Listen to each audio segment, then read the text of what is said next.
సాధుత్వం కలిగిన వాడు ఎలా ఉంటాడో ఒక మాట చెప్తాను. ఒక సాధువు అట సముద్రంలో స్నానం చేయటానికి వెళ్ళాడు. ఆ నదీ ప్రవాహంలో కొన్ని తేళ్లు కొట్టుకొని పోతున్నాయి. వాటిని ఎట్లాగైనా రక్షించాలని చెప్పి 2-3 తేళ్లు తీసుకుని ఒడ్డుకెళ్ళిన తర్వాత ఒడ్డు మీద వేద్దాంలే అని చెప్పి తన ఒంటి మీద పెట్టుకున్నాడట. ఈలోపు ప్రక్కమట ఆయన అన్నాడట, ఏమయ్యా, అది విష జంతువు అయ్యా, నీవంత మేలు చేసినా చూడు అది తన బుద్ధి మార్చుకోవాలా. మేలు చేసిన వాడికి కూడా కీడు చేసే తన ప్రాచీన బుద్ధి మార్చుకోవాలా. ఎందుకు ఆ తేళ్ళు ఒంటి మీద పడేసాయి అన్నాడట.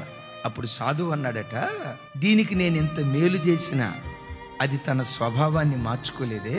ఇది నాకు కీడు చేస్తే సాధువుగా పిలువబడుతున్న నేను నా స్వభావాన్ని ఎట్లా నేను మార్చుకోగలుగుతాను? మేలు చేసిన వాడికి కీడు చేయటం దాని స్వభావం, కీడు చేసిన వాడికి మేలు చేయటం నా స్వభావం. అది యేసయ్య కాడెత్తుకొని ప్రభు దగ్గర మనం నేర్చుకోవాలి.